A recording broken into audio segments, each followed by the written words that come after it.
আমি আজকে আপনাদেরকে কলিং বেল কানেকশন নেব, কলিং বেল কানেকশন করাবো। এই জন্য আমি 4টি কলিং বেল নিয়েছি। আমি কয়েকটি নিয়মে কলিং বেল কানেকশন করার দেখানোর চেষ্টা করব। এখানে আমি সব একই রকমের কলিং বেল নিয়েছি, ভিন্ন ভিন্ন কলিং বেল কানেকশন একই রকম। তারপরেও আমি ভিডিওটি দেখতে সুবিধা লাগবে এজন্য আর কি ভিন্ন ভিন্ন একই কালারে নিয়েছি। আমার কাছে সুইচ রয়েছে, এগুলো কলিং বেলের জন্য ব্যবহার করা হয়। এটা ওয়ান ওয়ে সুইচের একটু ডিফারেন্স। এই সুইচটা প্রেসার করার পরে ছেড়ে দিলে আবার উঠে আসে। এটা কলিং বেল সুইচ বলতে পারেন, অথবা বেল প্রেস সুইচ বা পুশ পুল সুইচ। সুইচটা হলো পুশ পুল সুইচ, মূলত এটা একটা পুশ পুল সুইচ। পুশ করলে পরে আবার পুল করে টেনে নিয়ে আসে, এই জন্য নাম হলো পুশ পুল সুইচ।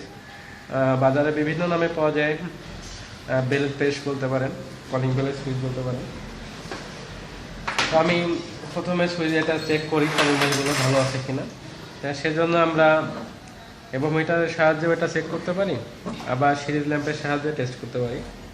তো আমি সিরিজ ল্যাম্প দিয়ে এটাকে দেখাই। এই জন্য আমি একটা কর্ড নিলাম, নেওয়ার পরে আমার সিরিজ টেস্ট ল্যাম্পের সাহায্যে আমি প্রত্যেকটা কলিং বেলে দুই প্রান্ত করে ধরবো।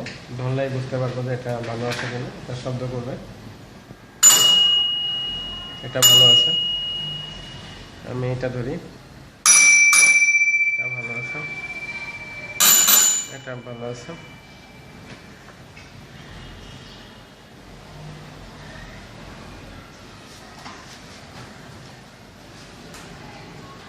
এটা পার্ট দিচ্ছে, কলিং বেলের শব্দ করে না।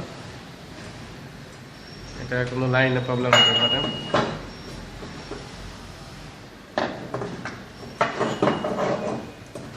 আমি আবারও ট্রাই করে দেখি পাই কিনা।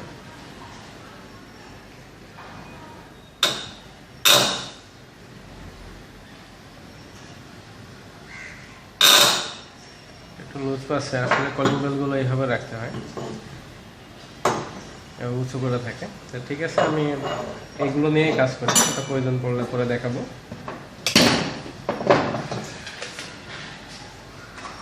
এখন আমি একটা কলিং বেলকে জাস্ট একটা সিম্পল নিয়মে আমরা প্রথমে এটাকে কানেকশন করব।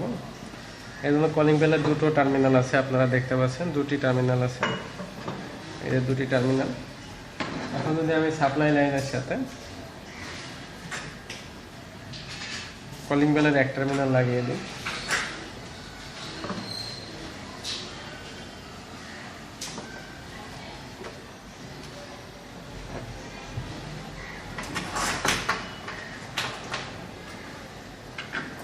আর আমি অন্য টার্মিনাল থেকে একটা তার নিয়ে এটা ওই সুইচে লাগাই।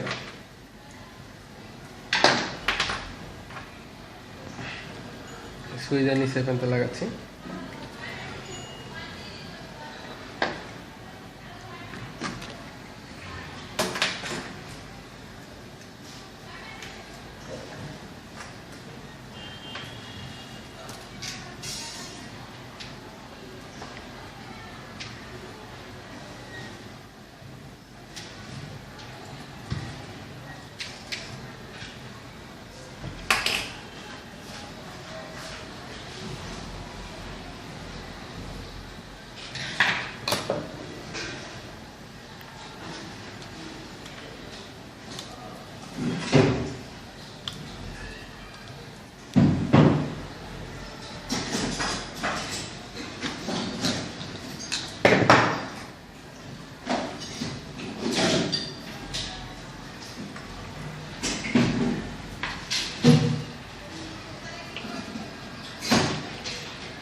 স্প্যানটা লাগালাম। টার্মিনালগুলো বেশি বাড়তি রাখা যাবে না, আর যদি বাড়তি থাকেও তাহলে আমরা ব্যাখ্যা করে দিব। এরপরে আমি অন্য একটি তারের মাধ্যমে এটা কলিং বেলের অন্য যে প্রান্তটা ফাঁকা আছে, এই ফাঁকা প্যান্টটা আমরা এটা সংযোগ করব। খালি আছে যে প্যান্টটা,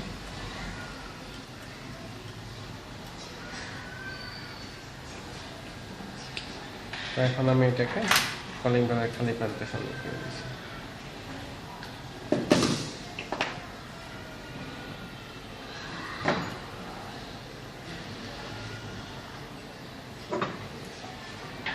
আমি এই জায়গায় টেপ মেরে দেব, কারণ এখানে পজিটিভ ফেজ এবং নিউট্রাল এক হয়ে যেতে পারে।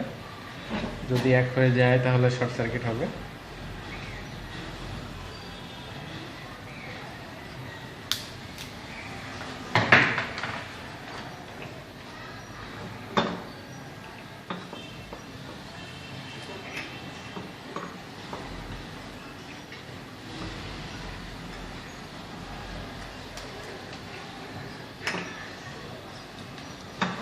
আমি নিউট্রালটা ফাঁকায় রাখলাম,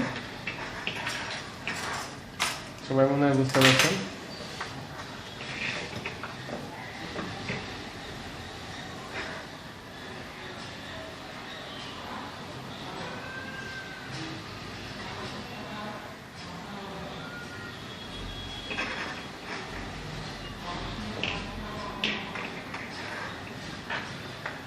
আমি এবার সুইচটা দিই। এখন যদি আমি এটা চাপি তাহলে আমার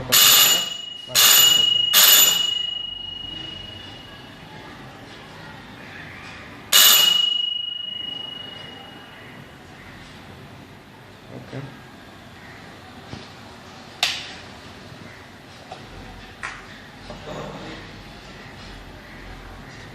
এখন আমি কলিং বেলের সাথে আমি বাতি লাগাইতে পারি, নির্দেশক বাতি, ছোট বাতি দরকার।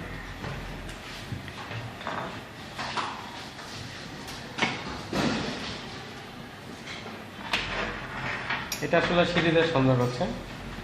তো আমি সিরিজ সার্কিটের মাধ্যমে দেখাইছিলাম যে আপনার সিরিজের ছোট লোডগুলো যেগুলো ওয়াট কম থাকে সেগুলোই আসলে বেশি জ্বলে। তো আমি এটা দেখানোর জন্য, যাই হোক, তো আগে যে কানেকশনটা ছিল সেই কানেকশনে থাকলো, শুধুমাত্র আমি এই তারটাকে খুললাম সুইচ থেকে। খোলার পরে আমি এই তারটাকে এই লোডটা হোল্ডারে এক প্যান্টের সাথে লাগিয়ে দিলাম।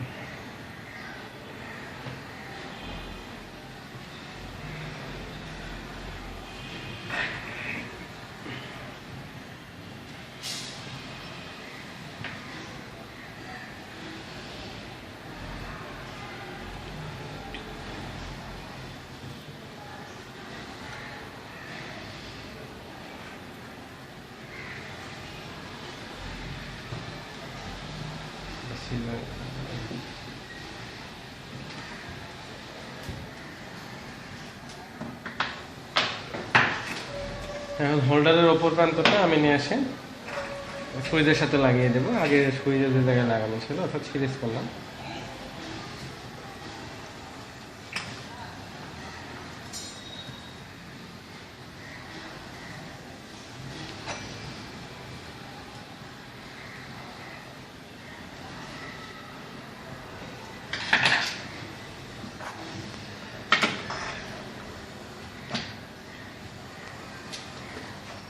আমি আবার লাইনটা দিচ্ছি।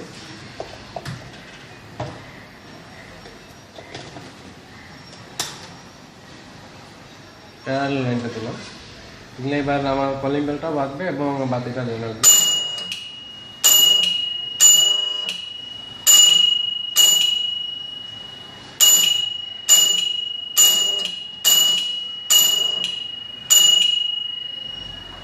এটা হলো নির্দেশক বাতির সাহায্যে আমি একটা কলিং বেলকে চালালাম।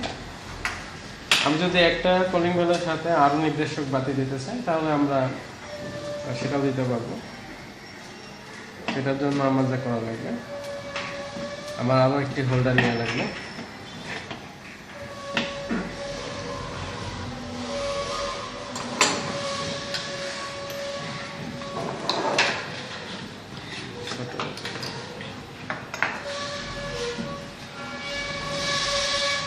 আমি আরেকটা সুইচ নেব।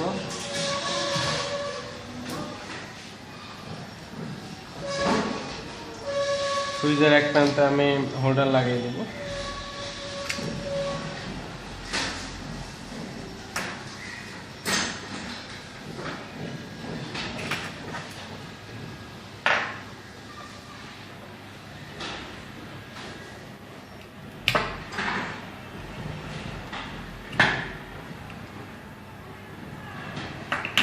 আর আমি যে সাপ্লাই ফেজটা নিয়েছিলাম আমি সাপ্লাই ফেজ থেকে একটা তার নিয়ে এসে আমি সুইচের ওপর প্রান্তে লাগিয়ে দিব। তো সাপ্লাই ফেজের কাছ থেকে আমি একটা তার নেব।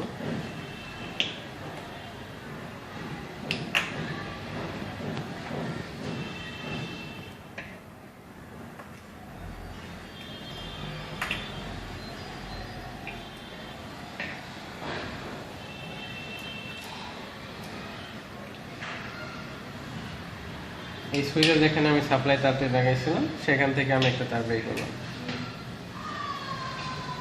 পরে এই তারটা আমি এই সুইচের সাপ্লাই পয়েন্টে নিচে দিয়ে দিলাম।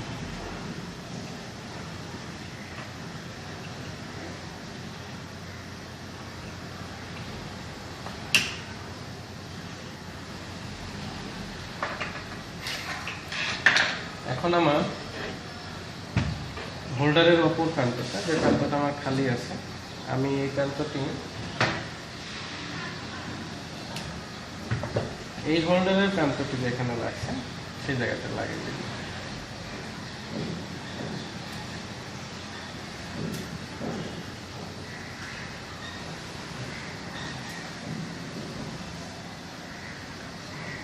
তাহলে এই দুটো বাতি মূলত প্যারালাল হলো, কিন্তু কলিং বেলের সাথে একটা বাতি সিরিজ হলো।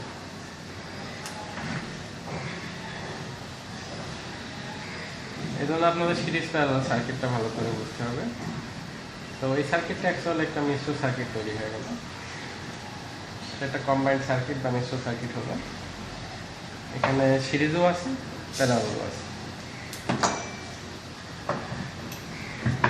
আমি আরেকটা বাতি এখানে লাগিয়ে দিলাম, দেওয়ার পরে আমি এবার লাইনটা দিব।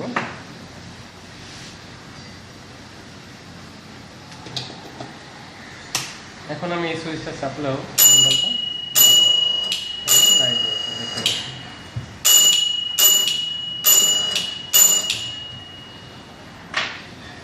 আবার একটু চাপলাম, কলিং বেলটা বাজছে। এরকম যদি আমরা নির্দেশক বাতি বাড়াতে চাই 3টা 4টা 5টা, আমরা এগুলো বাড়াইতে পারবো। এগুলো বিভিন্ন জায়গায় প্রয়োজন হতে পারে, যেমন যেখানে পিয়ন একজন থাকে, 2-4 জন অফিসার থাকেন বা অন্য কেউ ডাকার প্রয়োজন পড়ে, একই ব্যক্তি কল করা দরকার হয়। এরকম জায়গাতে এই কলিং বেলগুলো অনেক সময় ব্যবহার করা হয়। আমরা এটা ছাড়াও আরও বিভিন্ন রকম কানেকশন করতে পারি। আমরা যেগুলো কলিং বেল নিয়েছিলাম আমরা একটা কানেকশন করব, যার সাহায্যে যেমন আমরা ফায়ার অ্যালার্মের মতো কাজ করতে পারি, যে একটা সুইচ চাপলে যত কলিং বেল আছে সবগুলোই বাজবে। এবং এই কলিং বেলের সুইচ একটা না, একাধিক জায়গাতে সুইচ থাকবে, প্রত্যেকটা ফ্লোরে সুইচ থাকবে। তো আমি 5টা, এখানে আমি 3টা দেখাই, যেহেতু একটা কলিং বেল কাজ করছে না। তো 3টা সুইচের যে কোনো একটা সুইচ চাপলেই কলিং বেলগুলো বাজবে, 3টাই বাজবে, যে কোনো একটা চাপলেই। তো আমি এরকম একটা সার্কিট তৈরি করি, সেই জন্য আমি আবার এগুলো একটু খুলে নিই।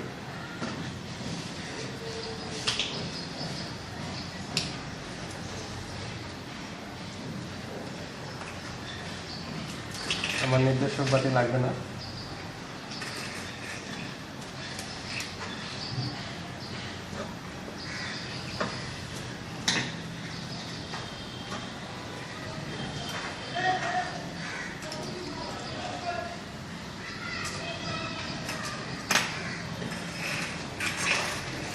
এই জন্য আমি প্রথমে 3টা সুইচ নিই, 3টা সুইচ নিলাম এবং 3টা কলিং বেল নিই।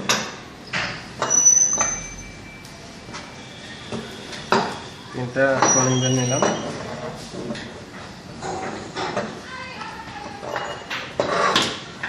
এখন আমি যেটা করব, যে আমার এই 3টা কলিং বেলেরই তো নিউট্রাল দেওয়া লাগবে। এই জন্য আমি 3টা নিউট্রালগুলো আমি আমি একটা তারের মাধ্যমে